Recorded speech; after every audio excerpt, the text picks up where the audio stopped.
What's up, everybody? It's Cheko here, and today we have a very highly requested, very exciting interview. We have the voice actor of Isolde, Ella Jonas Farlinger.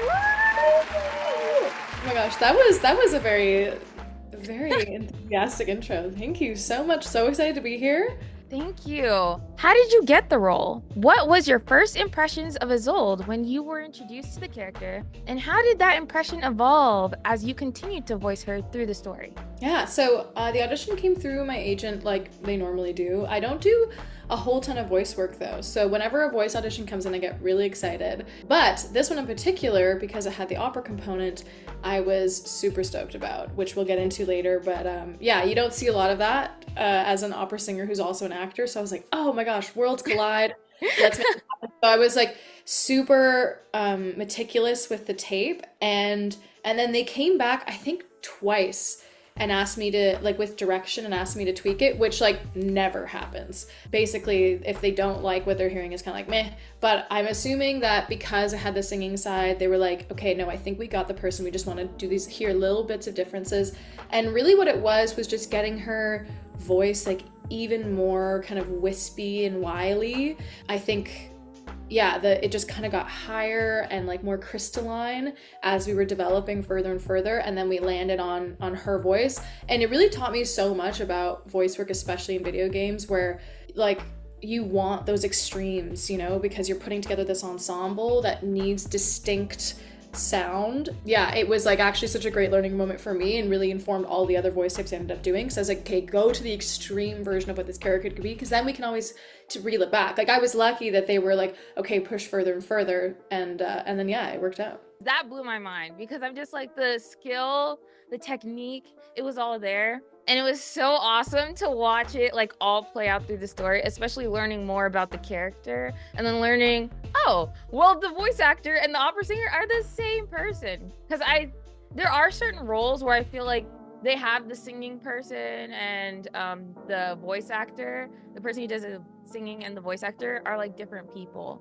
But Yeah. especially for like your character, I thought it was very interesting because I feel like finding an opera singer that's also an actor is not the most common thing in the world, There's especially not a lot of us. There's not a lot of us. right. So I'm like, couldn't have asked for a better person. You did amazing. And I'm just really excited to get more into the opera side of things and how that all went. Do you believe the choices she made, especially the more controversial ones, were justified?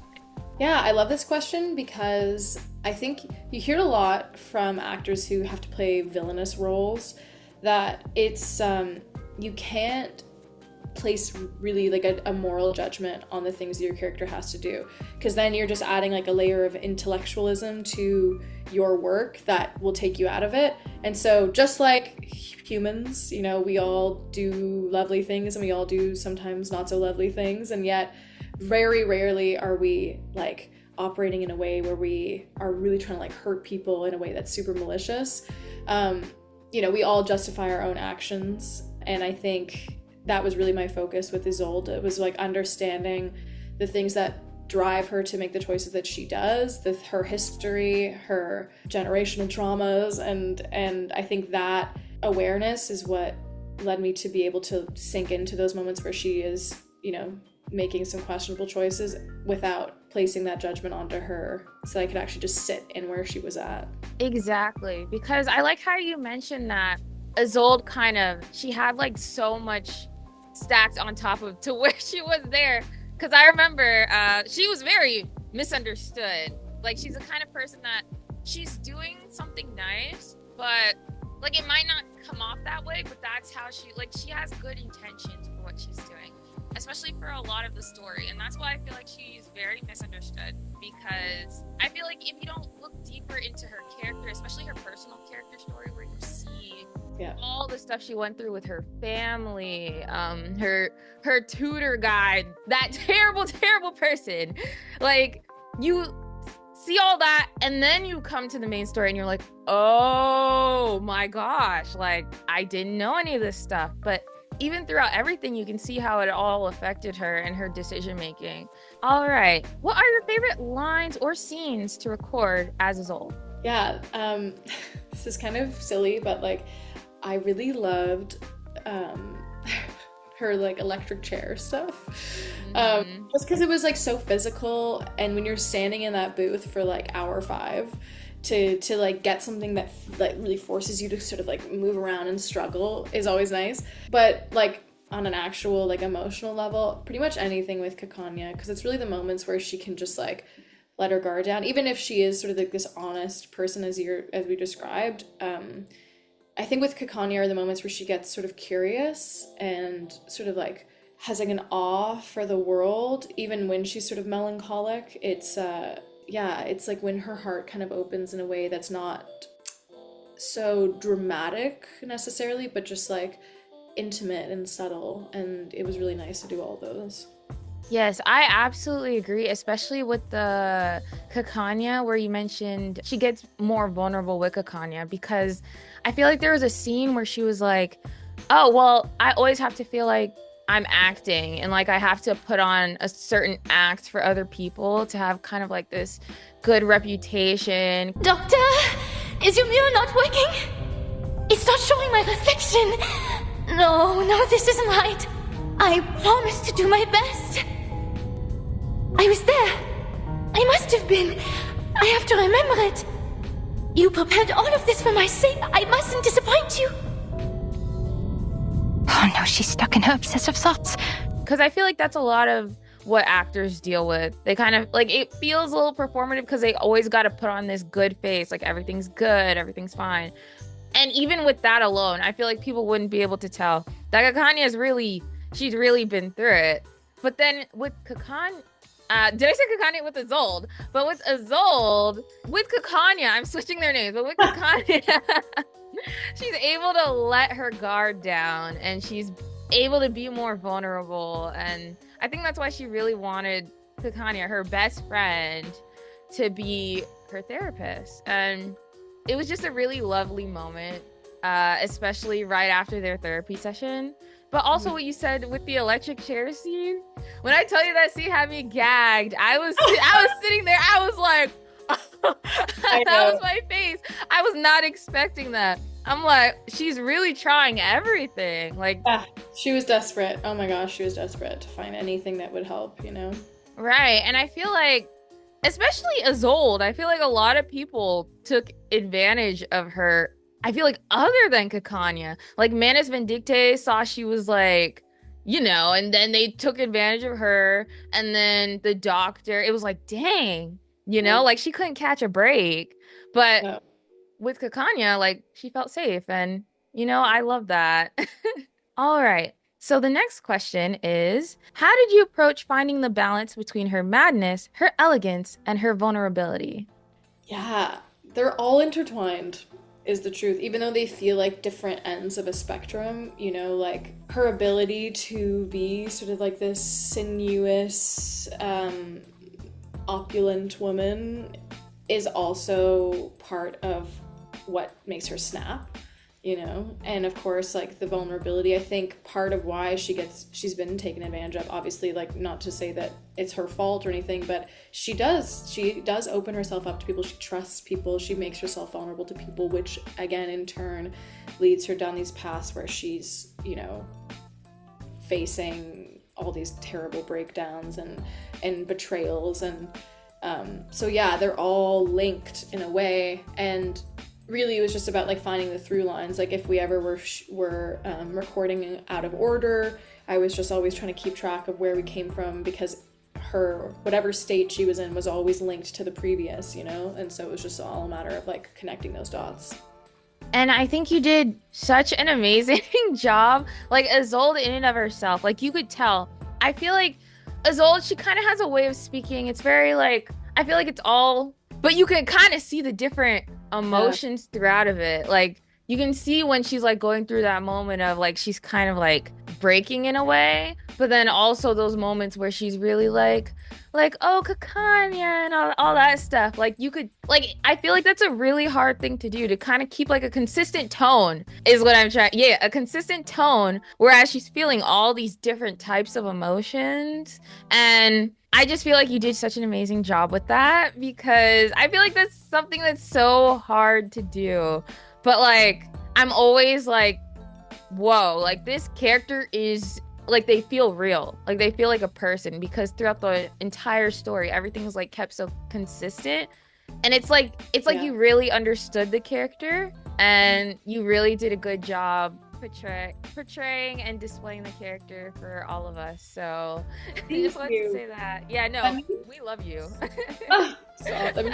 It means so much because I do think like I don't know, especially being an actor going into the video game space, like I would honestly say since Last of Us, like everyone has started understanding like the level of weight that those kinds of projects can actually take on.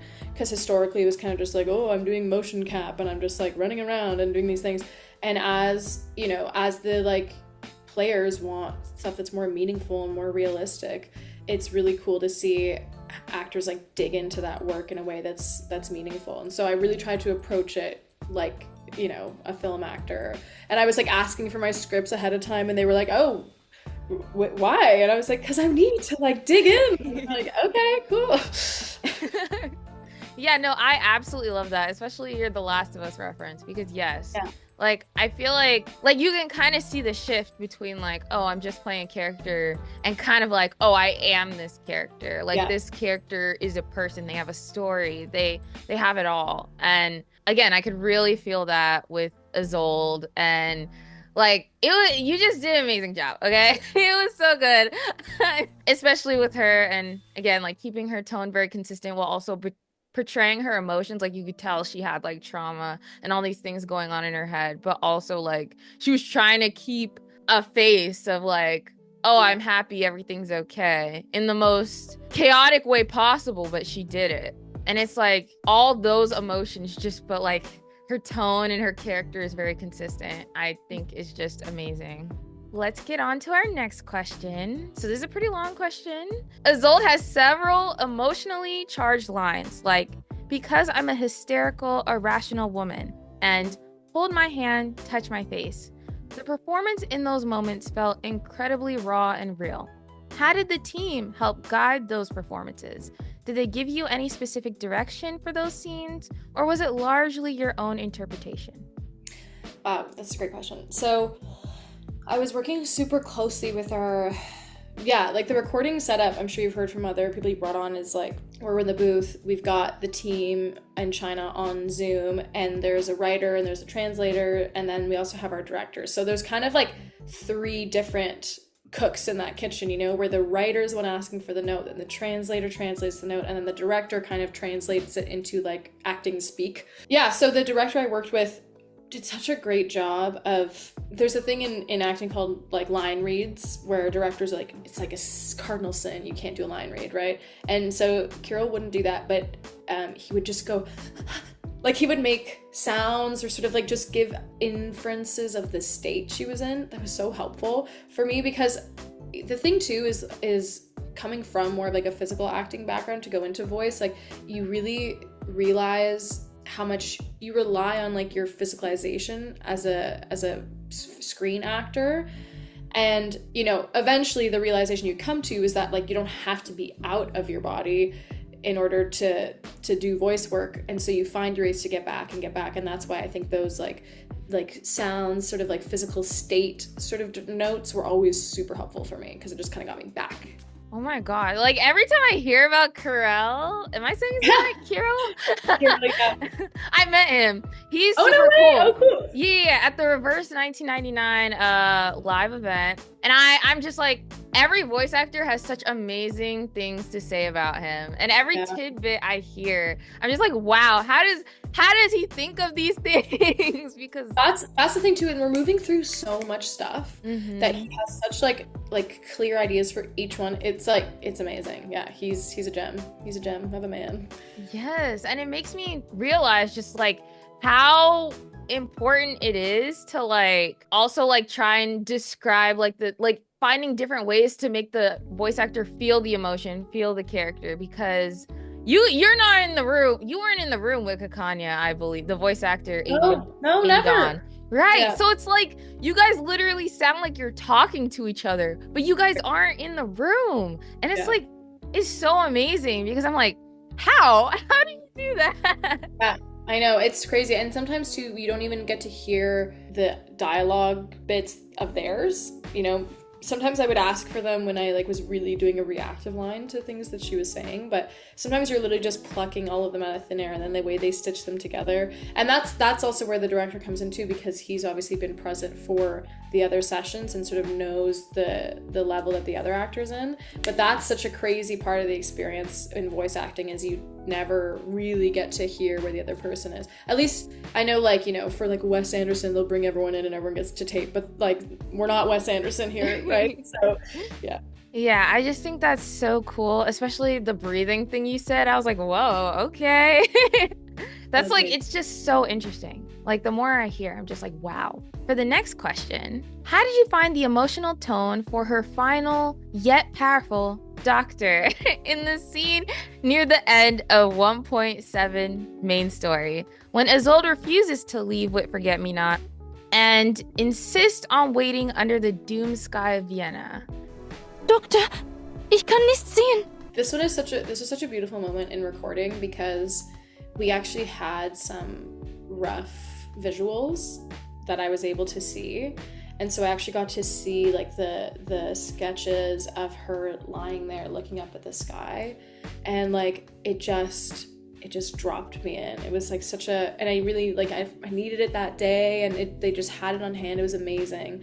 And yeah, and that's like, again, another crazy part of the recording process is you don't really get to see the graphics too much. I got to see it for some of like the combat stuff, but that was purely because I had to time it to strikes, you know.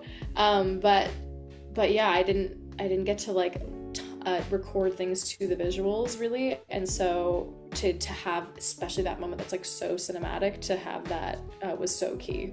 Exactly. I feel like that moment especially, because it was like at that time she sort of really thought, oh, well, Kakanya's gonna come with me. She came back, you know, like Kakanya came back and she's gonna come with me, and we're gonna be part of Manus. It's gonna be a whole thing.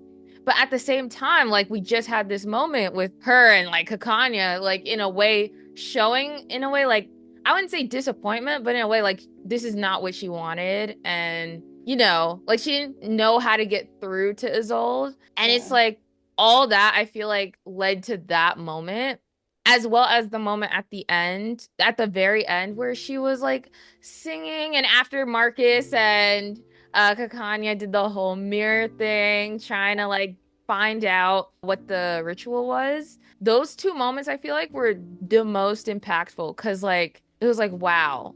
It was like amazing, especially at the end, because like it just had me like, wow, like hooked line and sinker. I think that's why it's one of people's favorite patches, I feel like, throughout CN and especially global. Like we all love that patch because just the emotional roller coaster, especially that we went with her character, because yeah, it's like you could see the development, but it was like subtle. It was like subtle development, like, but still, like, you know, she kind of moved as a character, and she moved us as the viewers as well who are watching it. And, you know, it's just always interesting because, again, like, you guys weren't even in the same room with each other, but you guys, like, acted like you were, and I'm always amazed to hear that. And I like how you mentioned the battle lines on how they did show you that. Was there any direction that you got to doing like the hits? Because I know her ult, the sound that she does for her ult, the La Sangue is super popular. Yes, no, people love it. That was one of the first things I saw of the character, her doing that line, and I was like, I am pulling. Yeah, I mean, those were so fun because it also too, like, to find the nuances in each and to find the build, you know, like, 'cause it can't just be like so like attack based every time, you know. Sometimes it's like a more cunning attack, and sometimes it's like super violent, and just finding the different grades in that was so fun. And then yeah, to do it with singing too, and I had to like tell the engineers, I was like, this is gonna get loud, just get ready. No, I love that so much. I love that. I didn't even write that question in the thing, but I was like, actually, I have to know how Like, you hold recorded on. that. Right. Yes. Okay, so for our next question, how was it stepping into a role that required both opera singing and traditional voice acting? Did it feel like a natural fit, or did you have to adjust your technique? Yeah, so there was like twofold here, where I think the hardest part was really like matching her speaking voice with singing, because her speaking voice is so sort of like wispy, and obviously for singing it like has to be more full. But I think eventually where I came to, instead of trying to like bridge that as far as like timbre between those two states, it was like it's a choice of hers, you know. She, and that's kind of like her magic, is that she's, you know, this like frail little thing, and then she gets on stage and she's like a powerhouse. And that ended up being my choice between navigating that challenge. But honestly, it was, I really discovered how, actually this is something I've experienced a bunch doing voice work. It's yeah, having a vocal background is amazing, because you have the language and the mechanisms and the techniques to, you know, find different resonance, support differently. Like, you understand what the difference is when something is off voice versus on. And there's all these things that, like, you know, not that necessarily you'll work with people who do speak in those languages, but when they say like, oh, I want this, you can translate that into like, okay, this is, I think, the technique that I need to do to make that happen, which is so cool. And similarly, I did a narration thing for History Channel, and there was a lot of pronunciation of like different Eastern European cities and stuff, and I transcribed everything phonetically so that I could get the pronunciation really down. And the person I was working with was like, oh my gosh, like, where did you learn to do this? And I was like, I literally studied the phonetic alphabet, you know, like, so yeah, there have been a ton of times where that like granular level of voice training really comes in handy. Especially how you mentioned the phonetic alphabet and how you've learned that.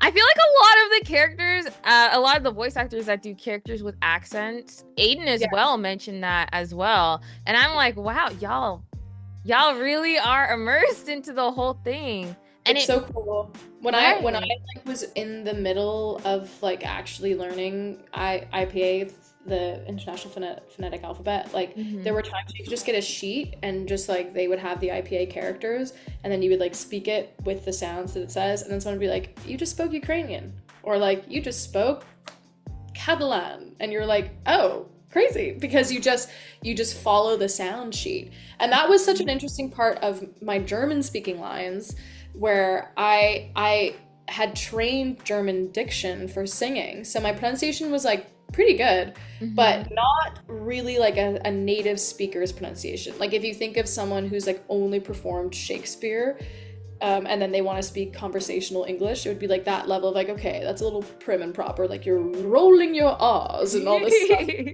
don't really talk like that.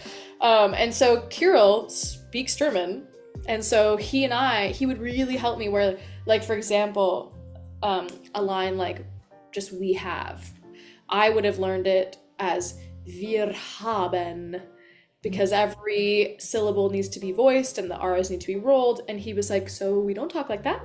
That's very elegant, but it would be "wir haben." And you hear how like the BEN gets swallowed, you know, instead of haben. And so I had to go through all of my German lines and like really par it back, because I had like trained it as an opera singer. So that was really, really cool too.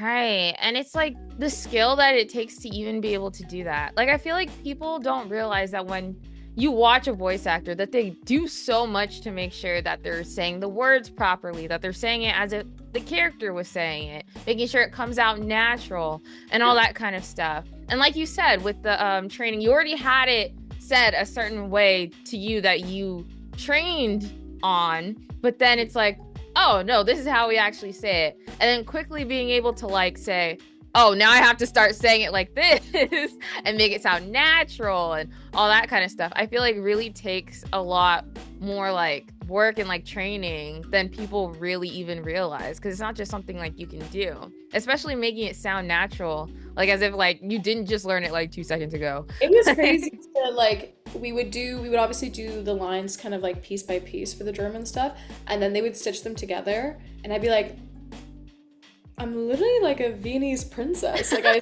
sound German. We're like, yes. Those audio engineers, like, Yeah, they're the unsung heroes in this world. exactly. I didn't even realize that was like a thing in voice acting until I met one of them and I was like, ah, oh my And God. like they're so part of the crew, you know, like they really make the process so streamlined.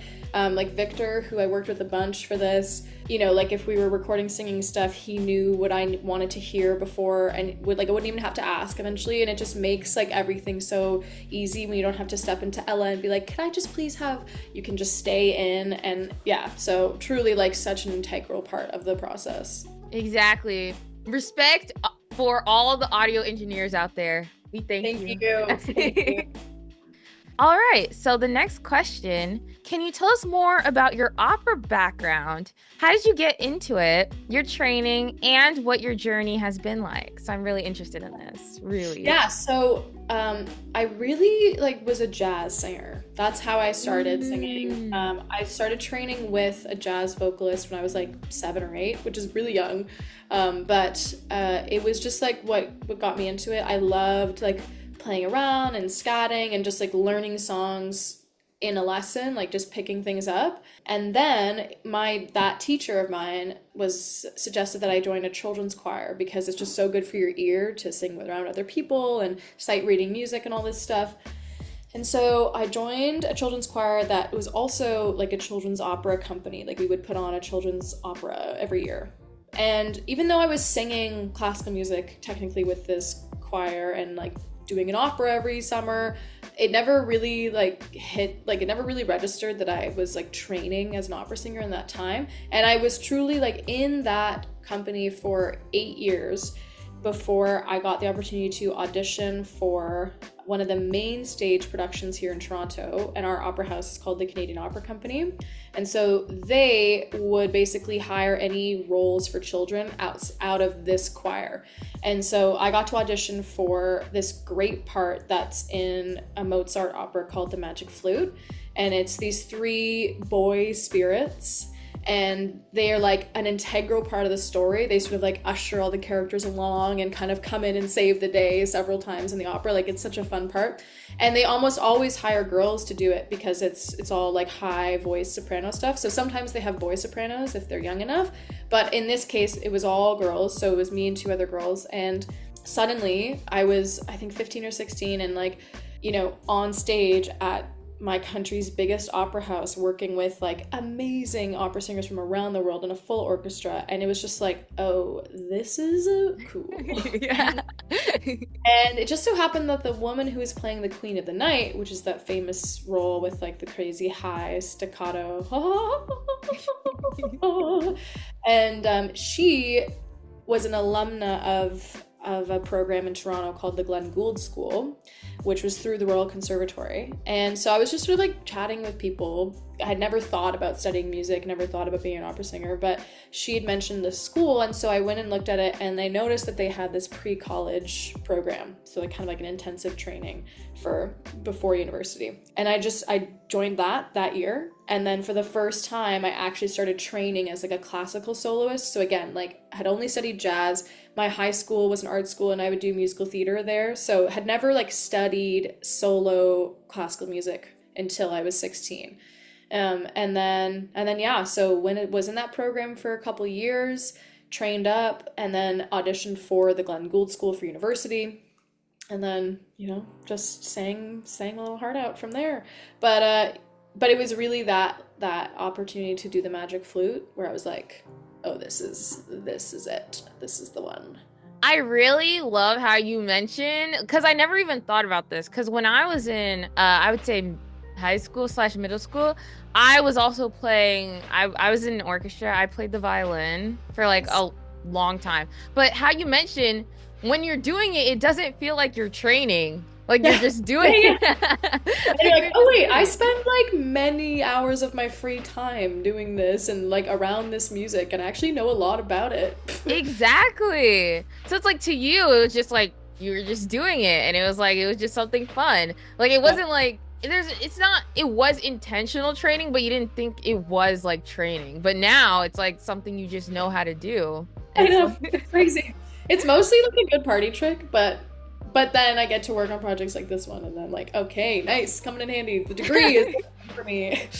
right. And now like thousands upon thousands of people have heard your opera singing now. It's right. And it was so amazing. It was so beautiful. So I'm really like I really love that story because especially how you went into like the like from the beginning to especially like your big role that kind of changed your mindset being like, wait, I love this. Wait, Yeah. this is actually exactly what it needs to be. Yeah. And I feel like a lot of people have that like little realization, like just doing something and then you're like, oh, wait, I actually really like this. I think I'll keep going with this.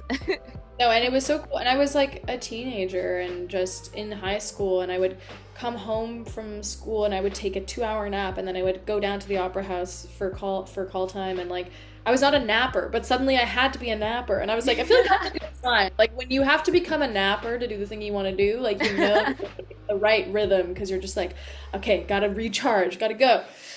Exactly. And I feel, especially with like performing, like I feel like the adrenaline that comes with every performance, like going on stage and like it's like all that kind of stuff is like I feel like it's like a really good feeling. And I don't know if everyone enjoys it, but it's like Well, famously, there have been opera singers who have terrible stage fright. Like, really.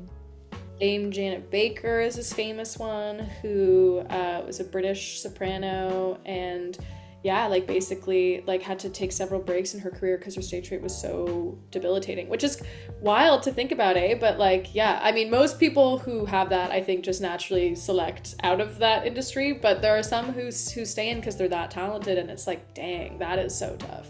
Right. Especially like being so talented. I didn't even think about that.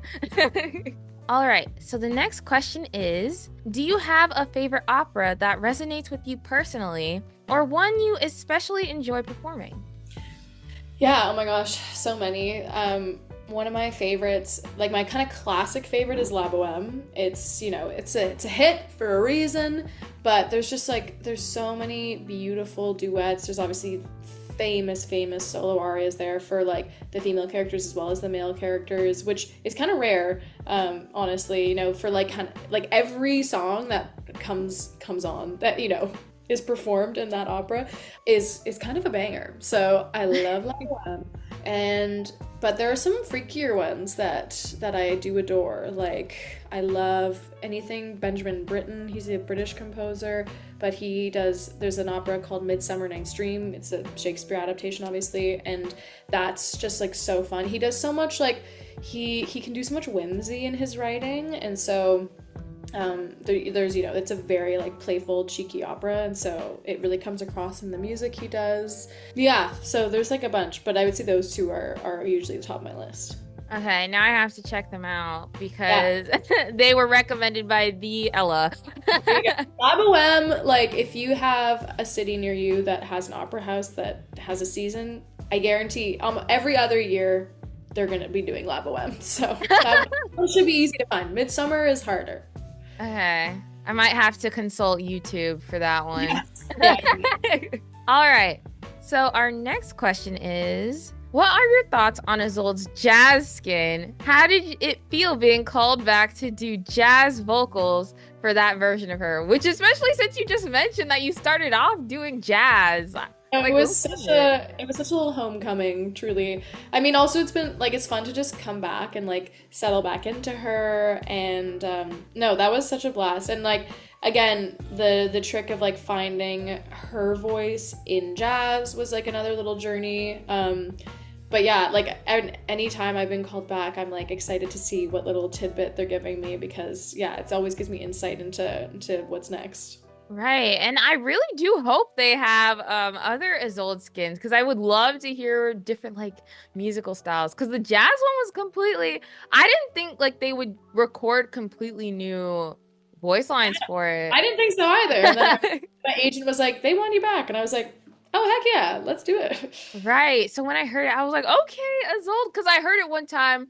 I got the skin, and then I just did my usual dailies and just like 2 times speed. And I was like, wait, why does it sound different? I Okay. love it. So I just really think like it is really a full circle moment. Because especially I already knew this question. Like I think we knew this question was coming, but then you mentioned, yeah, I I started know. off learning jazz, and I was like, What? I know. all right. Next question is a fan on Twitter mentioned your Reddit Q&A and your knowledge of Wagner's operas. What do you think about Isolde being named after Wagner's heroine? Yes. So Tristan und Isolde is one of Richard Wagner's most famous operas.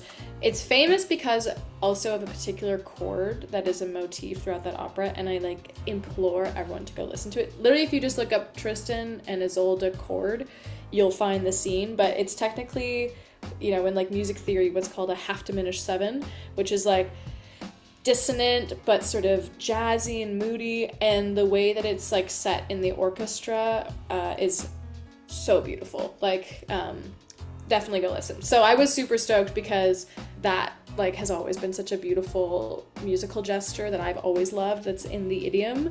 But I haven't sung a lot of Wagner. Wagner operas are famously very long, like 5 hours plus, and big sings, like big dramatic voices are singing Wagner, which isn't really my voice, and so I hadn't really sung a lot of Wagner, so it was funny to play a character who's named after that opera that I have so much admiration for, and then none of her vocal lines ended up really being from that much Wagner stuff, so like I didn't actually have to worry about singing something that was kind of out of my like vocal style, so it worked out. But yeah, Wagner, there's like a lot of controversy around him in the opera community because he has some not so good affiliations, but this was also like several hundred years ago. So, at a certain point, it's like, it's part of the whole separate the art from the artist, like, blah, blah, blah.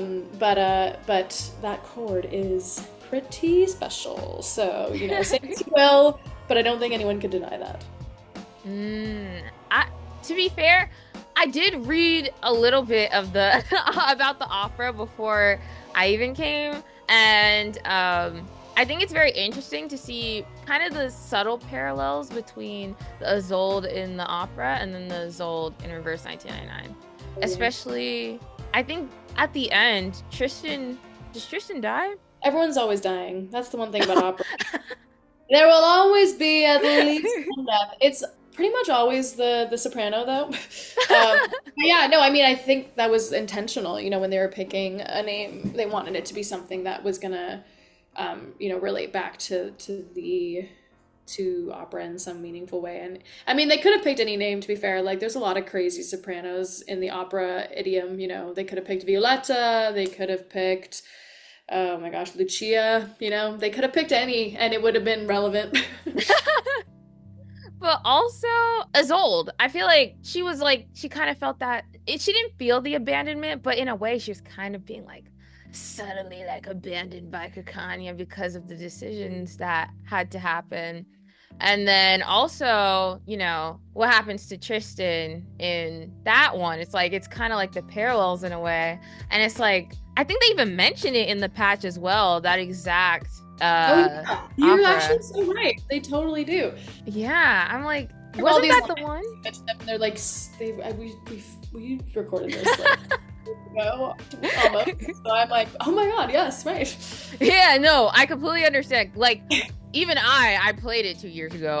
1 year ago. I played it last year, and I was like, wait, I'm pretty sure they mentioned the play when I was doing research. I was like, wait, they mentioned it. I think this is the one that Isolde was doing, and then she ended up killing that guy. Like you said, like people die in operas all the time, but he wasn't supposed to really die, but also good riddance, but also she really stood on business. But yeah, and I was like, wait, oh my gosh. So I see what they did there, and I really like that. Big brain. So next question. What are your thoughts on Isolde channeling spirits through opera on stage? Do you think that magical concept reflects anything from your own experiences as a performer? So are you calling upon spirits to help you sing opera, That's I'm kidding. Well, I mean, maybe not like to such a methodological degree as Isolde, but I've always said like some of my most profound performing experiences are really like out of body, where, like you've just learned something so deeply and you have such a connection to it that it's almost like you black out. Like you stand, you take the first breath, and then suddenly you're just kind of like transported, and you just have lights in your eyes and you cannot really see anybody, but you're hearing the beautiful music and you're feeling it like move through you, because opera's so embodied, right? It's so about breath and connection to the floor and to the room around you, and like, yeah, there are moments where then the song finishes and I kind of like come to, and I'm like, oh, something just moved through me in like a real way. And it's kind of like such a beautiful part of what opera is. Like it is this living museum almost, where you get to be a vessel for these historical pieces of art. And, I know that opera can be like boring, and it's like, why are we listening to something from the 1800s? I just want to listen to the new Sabrina Carpenter album. What is this? Like whatever reservations you have, I totally get it. But I always say, like, if you're sitting listening to classical music, or you're sitting at an opera and you're kind of like, oh my god, I'm so bored, just think for a second of how this is like such an artifact of a period of time, and that these singers are like truly like channeling it through them to render it hearable, so that you can experience the sounds from that period. Like it is so connected to the past. So yeah, I mean, yes, I wouldn't say I'm channeling spirits, but I'm definitely channeling like energy in a real way. No, I love that. Especially like what you were describing kind of felt like being like in the moment. Like, now you're just on the stage. You're playing this character, you're singing this opera. Like everything you've practiced up until this point is now being played out right here. And it's like when people, I feel like, go see these sort of things, like you also have to go in there with the mindset that, oh, I'm gonna really be in the moment, just like everyone on the stage is. I also need to be an active participant, even if I am just someone listening. Like being actively in there will help make the experience 100 times better, because it's definitely, anything you immerse in more becomes a more personal experience. So it shouldn't just be personal to the singers and the people on the stage. It should be personal to the audience as well. So when you guys go see operas, make sure to immerse. Immerse yourself. And there are many ways to entertain yourself. Like if you're kind of like, oh my gosh, this is like blown out of proportion, and why are they keep singing things? Can't they just talk like normal? It's like, then I'm like, okay, but now just think about like the athleticism that something like this requires. There's no amplification. They're just making, and you're up in the fifth ring and you can still hear it. Like it's amazing. Like I try and give my friends different pieces to think about, or I'm like, and if you're still bored, like take a look at the costuming and see how they've reflected the historical period, or maybe their concept for this production is something different, and like think about that. And then if you're still bored, like listen to what the orchestra's doing and what music groups can you, what instrument groups can you hear, and like, anyway, so I'm just like, there's so many different parts and elements that you can just dive into when you're bored, because even like people who've studied it and love it, we are always like, oh my god, I almost fell asleep in Act 3. And it's just like, it is what it is, they're long pieces of work. All right. And that's great advice, especially for me, who is going to go see the opera you recommended. Yeah, exactly. I don't think I'll get bored. I think I'll absolutely love it. I especially love like vocal You'll have stuff. to report back. You'll have to report back, because for sure. It's hard, especially, we have terrible attention spans now, all of that, How can you expect someone to sit through like several hours of All right, so our next question is, how do you personally feel about Isolde's fate, being imprisoned in the Foundation, but still present in Verton's suitcase? Wow. I mean, sort of like the question of, fate versus will, right?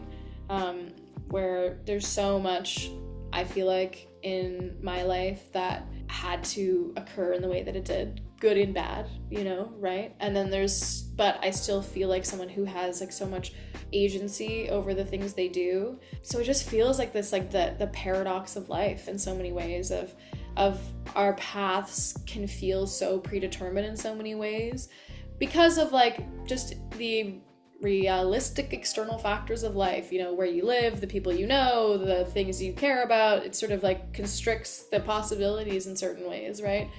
But at the same time, knowing that, you know, you can change those circumstances in some cases. And yeah, I just think it's part of that weird dichotomous element of existence. Right. But yeah, exactly. And it's like all this in the end it will help Isolde get better. You know, she'll get better. She'll finally be able to live the life that I feel like she deserved because, you know, her parents failed her. Everyone around her practically failed her other than like Kekanya. So it's like, hopefully through this, kind of taking her out of the, I would say, toxic environment she was in before, putting her in this new one, getting to meet a bunch of new people when she's finally able to, and continue to grow her relationship with Kekanya. Like, all that will end up making it worth it. Because to be fair, she's kind of been I feel like she's been really, in a way, imprisoned her whole life. So I feel like this isn't really different. It's probably better for her that she's away from those terrible people. Yeah, and like when someone's grown up with all that constriction, like they kind of still need that structure in one way or another, right? Exactly. So all this it's good for her. She'll grow stronger. She will, and then after that, she'll be happy, and we finally get to see happy Isolde with her Kekanya. All right. So next question. Speaking of Kekanya, what are your thoughts on the Isolde x Kekanya dynamic, or Kanya? I've never said it out loud. I've never said it out loud. But do you see the ship the same way the fans do? Yeah, it's something we talked about so much in recording because, you know, I kind of was like, are these people in love? What's going on? And they weren't really sure if they wanted to, you know, like really commit to that. And I don't think that it was for any reason other than they're not really individually, they're not really two people who are set out or set up for love in a meaningful way, you know? And so much of what makes their connection so special is that it's not attached to any expectations, right? And like the care is just like raw and real. And I think like we really flirted, so to speak, back and forth with like, is this romantic? What is this?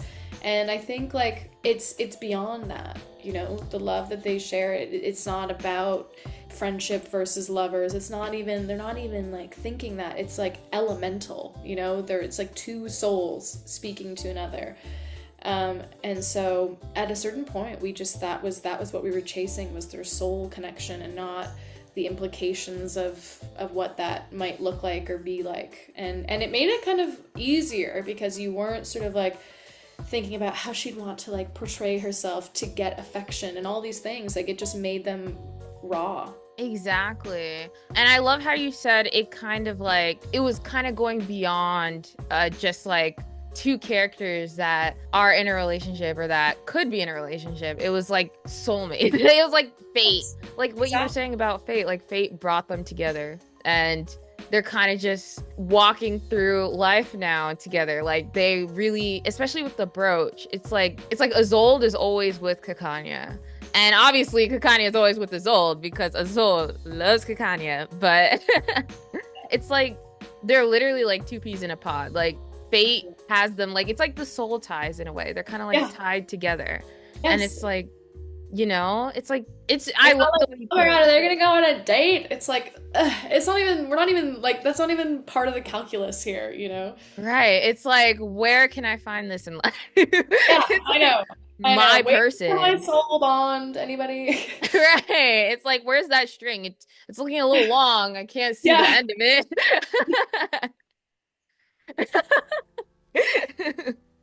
Okay, I loved your answer for that. Next question. If Isolde were to return to the story in the future, would you approach her differently? Are there any aspects you'd change in your performance or her character? Such a good question. I think like right now, like the situations where I've been brought in have been kind of like adding skins or adding like different like attacks or capabilities and things like that.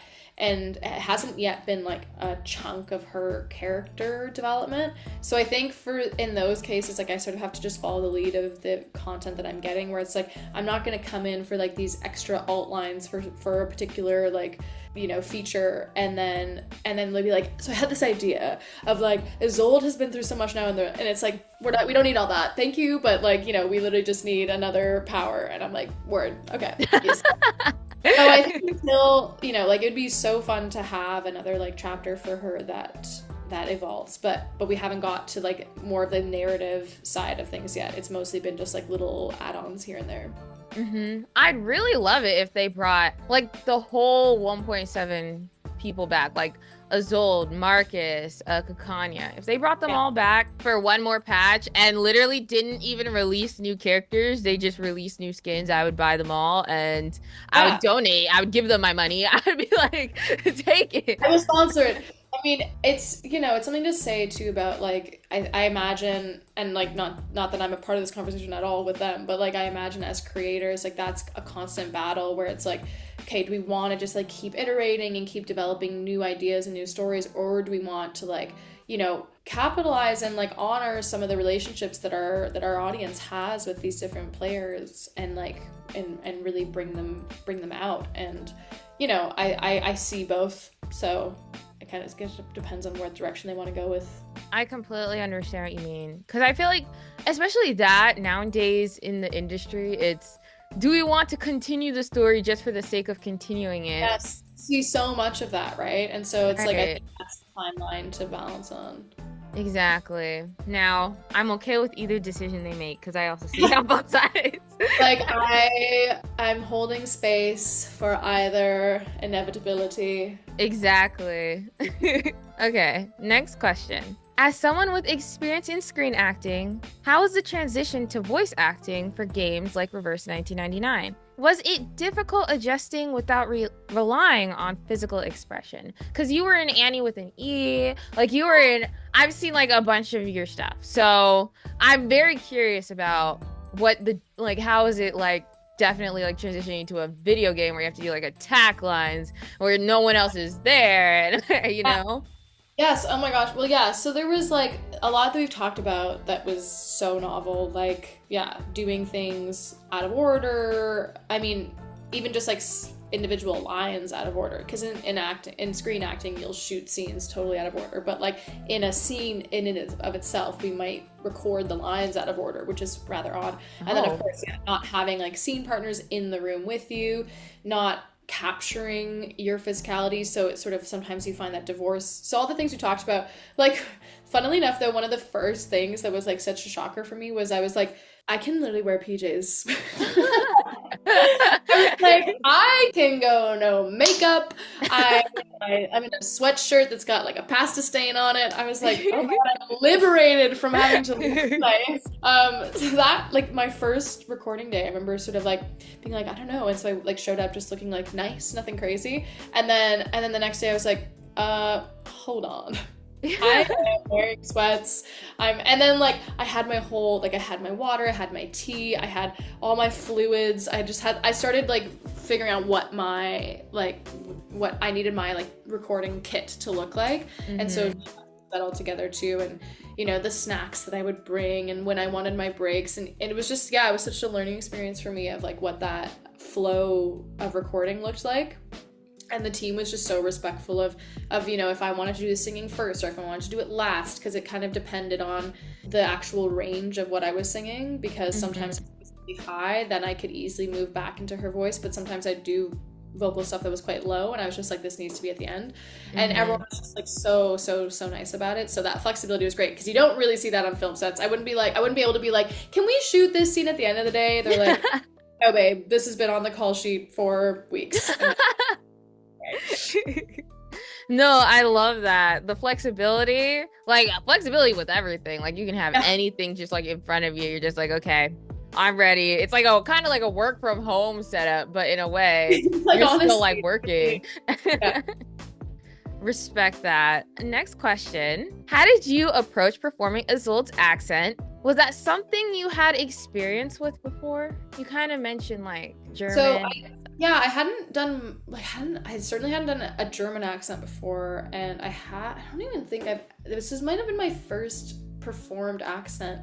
I sort of did one in like a theater production, but yeah, anyhow, this is my first time like really sinking into a character with an accent. And something that I've like stolen from my vocal training, which I love, is that I'm gonna get nerd out for a sec, but your resonators, your mouth, your lips, your larynx, all these things can be sort of lumped into something called articulatory settings. And so for each language, it sits in your mouth and your throat in a different way, which is why we have things like accents. So with a French person, they sound like this because quand on parle en français, this is like, that's where the language lives, right? It's forward, it's nasal, it's rounded, and then they have that, like those consonants in the throat. And so like, obviously then when we move to another language, if your articulatory settings are set in that other language, it's gonna sound like an accent.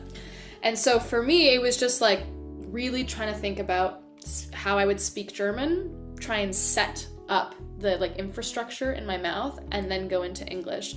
And then from there was just like little choices on like, okay, how thick is her accent? Does she pronounce every W with a V? You know, if she does, maybe it's really subtle. Does she roll or pronounce all the R's? And so it was just like finding the subtleties too within it, because she is, again, so sort of like light as a character, and so I didn't want the accent to feel like harsh. And so yeah, it was like a nice part of building out her sound too, was really figuring out the elements of the accent that I wanted to play with or keep. I just wanted to say the way you just so casually went into a French accent. Hey, but I'm telling you, like, if you speak languages, try this, because it feels like a magic trick, because then you really go like, oh, that is how this works. Yeah. Right. I'm gonna adopt that mindset for when I start learning other languages. They're gonna be like, girl, have and you... then I always say to my friends too, if you're learning a new language, try and speak it as if you're like an Italian person, and you'll feel silly because they'll be like, oh my god, I'm just going way over the top, but you won't actually learn your pronunciation unless you like pretend like you're an Italian. You gotta speak in, you know, it'll help you. No, I absolutely love that, and I will be taking those tips for sure. I'm gonna write them down afterwards, because I do plan on learning a couple languages, but I'm very much taking notes right now. Nice, yeah. All right, so the next question is, do you relate to anything in Isolde's personality? If so, what parts of her feel most personal to you? Oh, I mean, she's such a little lover, you know? And I mean that in like not even the romantic way. She like gives, she's brutally honest, and when she gives her heart to people, it's just like, it's so real. And I do feel that way. Like, even though I'm sort of like the friend who's like silly and crazy, but like if I adore you as a friend, like so viciously like with you, you know? And I really relate to that with her. She also just has like such a dedication to her craft that I think is really inspiring. Like just the way that she honors herself as a performer and honors her voice. Yeah, I just like, she's a lot of reverence for this art form that she's like given so much to, and I think that's really special. Perfect answer. I loved that, because she's so honest. I'm not like, when I first saw Isolde, like I really fell in love with her. There was a moment where I misunderstood her a little bit, and I'm gonna be honest, it was the part where she was doing the opera, and then no, she was at the art show. So she was at the art show, and then that whole thing where she was like, well, if you guys want to know anything, ask Kanya. And then like sort of in a way like left. Like to me, I felt like that was more of like a personal thing that like it sort of like happened to me like in real life. So at the moment I was like, Isolde, how could you? Right? I know. But like Yeah, she can be a little selfish. She can be a little selfish. It's true. I never thought you would commit a crime over my words. Crime? You mean what I'm doing right now? You don't like it? But like even after, like when I saw her backstory, I was like, oh, that's why. Like there's a reason for everything. Exactly. Know? So that first point where it's just like, you know, very few people in this world are like truly genuinely evil. There are still some, to be clear, but like, you know, a lot of us are just operating in the way that like we feel most protected, and sometimes that's, you know, really hurts other people. Exactly. She's just a little misunderstood princess, okay? She's just been through so much, but hopefully now she can have a nice, peaceful life in the Foundation. Constantly being on my attack team. Yes. Yes. She's putting in work. All right. So next question. What is your usual warm-up routine before singing or recording singing lines? Yeah, I usually warm up at home. I was lucky that the 2 studios that we mainly recorded at, well, it ended up being 3 in the end. None of them were too far from me, so I would try and do like a fair bit of warming up earlier in the day, and that just meant, because it was tricky too, because we recorded late at night, because we would do it like 10 p.m. onwards in Toronto, because we were zooming live with the team in China, and so that was when we could.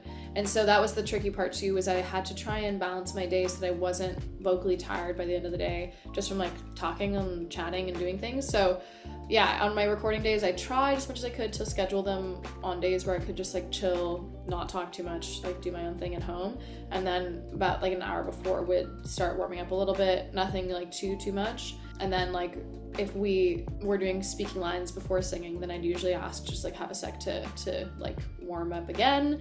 And usually we'd be like changing rooms or changing setup, because like it's like a lot of it's a different beast when the singing comes out. So yeah, it was always sort of easy to fold all that in. So do you do like any like specific things, like any, like I see what is it? I think people go oh yeah. Look at that.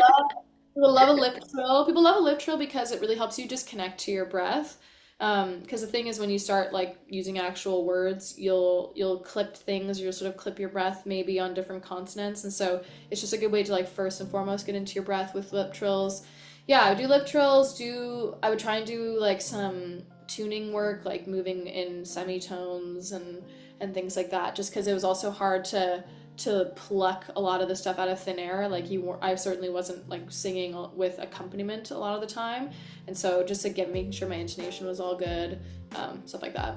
And do they also, since you just mentioned that you weren't working with a company like music essentially, so you were just, how was the timing? Like how did you sort of? Yeah, so usually it was either 3 things. If I was doing a song, like a big song, I would have accompaniments, like Visidarte. I had accompaniment that I was like singing alongside a track. And then if it was vocal lines on my attack lines, then I would have a visual cue for timing. And then if it was anything else, sometimes they had like a reference, and I would match the timing on the reference, basically. Oh, okay. That makes sense. Also, your raw talent, and can't forget that. Okay, so now we're getting into the fun questions. So the first fun question we have is, have you gotten the chance to play Reverse 1999? If so, have you ever tried to pull Isolde or any other characters? Hey, don't kill me, but I actually haven't had the chance to play it. I don't think I can get it in Canada as part of it, or maybe I need the bootleg. But my problem is I'm not really versed in the video game world, so someone needs to help me like get a VPN or whatever to do this. So if anyone wants to send me instructions, I want to play. I just don't know how. And so and my friends also were like, we want to play this game that you're voicing. And so someone one night like pulled up this, like there's a lot of YouTube videos of all the vocal lines, but someone literally did like a 5-hour video of every single line of Isolde's. So thank you to whoever that was. That was the only way I got to see the work that I did, and that was really cool. And kind of through watching that, I sort of like had the sense of playing, because it sort of followed naturally. But yeah, no, I do need to play it, and I would love to like see other characters and stuff, but I need help. I need help. Somebody help. Okay. I'm on the case. Don't Yes. worry, guys. I will get her to play reverse. We'll get you that VPN or whatever it takes. Yes. Okay, next question. If Isolde had a Spotify Wrapped, what would be her top 3 songs? I love it. Well, like technically it'd probably be something relevant from that era, but in the spirit of modernizing it. Oh, it's old. She's definitely listening to Lana Del Rey, you know, like she's moody, she's brooding. Maybe some like Mazzy Star, you know, the song Fade Into You. Fade Into You by Mazzy Star is on that list because it's just like it's melancholic and it's all about like giving yourself into someone. Yeah, pretty much anything Lana Del Rey that's about like self-sabotage, she definitely has that one. And then maybe like, I don't know, she needs something that's like sassy. It's like in her total power, something she'd listen to. What do you think? What's her third track? Dang, something sassy. I'm trying to think like what artist would kind of fit that. Because she's not like maybe something like Chapel, maybe a Chapel-y thing. Or, yeah. Or Renee Rapp. I love that I'm going to all like the like queer female singers, like a little undertone there. But you know, like something like that, something sassy and sort of tongue in cheek. I think to gas her up. I like how you said Chaperone. That is what I was going along the lines of. Yeah. I also think one of her songs would definitely be a recommendation from Kakanya. Oh my gosh. I think that's like the Mazzy Star for me is like, it's like their song, you know? Right. You know that song? Listen to it after this. It's beautiful. Okay. Mazzy Star. You, once you hear it, you'll recognize it. Okay, I've definitely heard of the artist before, and I feel like I know what you're talking about, but I definitely need to refresh and like listen to it again. But Imagine together and you'll be like, whoa, yeah. Yeah, also you all listen to it out there. But I definitely know the artist you're talking about because I've definitely heard her music before. Okay, so if Isolde had merch, what would be the weirdest item you'd imagine being sold? Ooh, this is a good one. Maybe something like, has to be something related to her singing, but also like kind of too intimate. It's like, why would she sell this as merch? Because she has no boundaries. But like maybe something like her corset. That's kind of crazy, but you know, like because it's helpful for singing. People don't think that because it's like they think it's a constraint, but it's actually helpful to have like something to push out against support. So a lot of singers love having a corset if they're doing an opera that's like a period piece and stuff. So maybe that. But I was thinking like there's this like there's a tool for vocal technique that people talk about. It's like it's kind of hated in the vocal community, so this is sort of like silly, but some people will use a straw in like a glass of water and vocalize through that like and then the water will bubble because it helps you like see your stream of breath. And some people are like so against it because they're like, why the hell are you singing into a straw? This is like so not practical or has anything to do with singing, which is true, but some people like really like swear by it. Anyway, so I'm like, maybe her collection of straws, she would sell that like a little freak. I don't know. Yeah. She'd be like, here you guys go. This thing it has means so much to me. Still, it's weird. She's weird. I especially like the corset one because it really just reminded me of that one scene in her trailer where she's just tightening the corset, just like yes, exactly. I'm like, that'd be iconic though. That'd actually be iconic. Like, we'll get on it. Isolde corsets. I'd wear that. It's cute. Her fits are great. Exactly. Like her, like if anything, her fashion sense is A1. Like I would say she's one of the most beautifully dressed characters in the game for sure. Especially her insight too, with the purple dress and then the. That was the first thing I saw. That was the first graphic of hers I saw, and it like truly like took my breath away. Like she's so beautiful and so not like what I look like. You know, like the black hair. She's just dark features, and I was like, oh my gosh, like I feel like I'm like an imposter. Not the imposter. All right, so we're actually at our final question. Oh my gosh, what? Are there any upcoming projects you can tell us that fans should look out for? Oh my gosh, yeah, of course. I'm actually next week I'm going to Fan Expo with this project called Lady Ada's Secret Society. It's a web series. It's on YouTube. The first season's on YouTube. We did it 2 years ago, and actually I feel like the reverse fans would like this. It's super sweet. It's sort of like maybe for kind of like preteens, but it's very funny. It's one of the first comedies that I've ever done. It's just like super quippy and like sketch comedy style stuff, but it's about these four girls who have like a secret tech society in their private school, and it's a school that's like banned technology. It's like all about like prim and proper women learning how to drink tea, and they're like, yeah man, like I want to play, you know, like my character is sort of like a Jay Peralta type, like super headstrong leader, total gamer, like total gamer. And she's so fun. But we have like, there's a girl who's like really into fashion and technology, there's a girl who's really into research and like science. And so anyhow, we shot the second season of that, and it's coming out later this month. So yeah, we'll be at Fan Expo next week, because the woman who plays the headmistress of the boarding school, her name is Terry Hawk, and she was the voice of Sailor Moon. Oh Yeah. my She's like, god. and so she like is also just an amazing human. Anyway, we've gotten to know each other very well, obviously, and so Terry plays our headmistress, and she goes to all of these because she's literally an icon, but we're sort of like riding on her coattails going to Fan Expo next week, so that will be amazing. But yeah, Lady Ada's Secret Society, first season's already up, but second one's coming out later in August, and yeah, I play a gamer girl, and it's really fun. Wait, I love that. It's like everything you do is so iconic. You playing a gamer girl after you, and then you were in reverse. Iconic. But guys, it will be down in the description. Please make sure you check it out. I'm definitely gonna binge watch the entire thing. So it's good. They're like little short, like 6-minute episodes. You just you fly through them. It's delicious. Okay, make sure you guys got snacks while you're doing it too. I'm gonna have a snack. I'm gonna be in bed. I'm gonna put it on my projector and just watch the whole thing. But everyone say thank you to Ella for joining us today. I am so excited for you guys to see this, but this was absolutely amazing. I learned so much. I feel like every time I do this, I learn so much because these voice actors, they're so cool.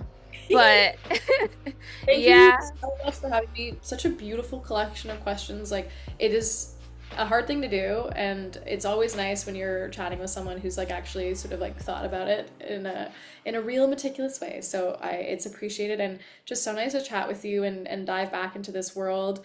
Yeah, I am hoping, I can't really say, that there'll be more little Isolde features coming up, but it's been such a little journey on this show, so I'm honored to be a part of the fam.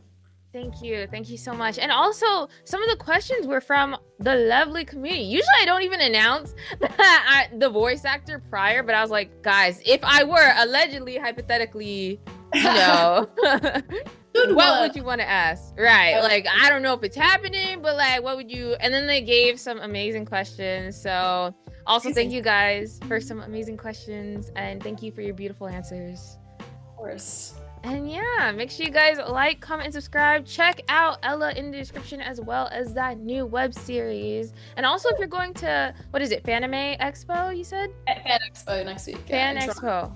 Yes, make sure you guys say hi to her for me. Yes. And yeah. Can I figure out how to do Isolde like cosplay in time? Probably not, but that would be pretty funny to show up for a different project but be like, but where are my reverse fans at? Exactly. Guys, please, she will be there, so make sure you guys check her out. And yeah, thank you guys for watching, and I'll see you guys in the next voice actor interview. Check her out.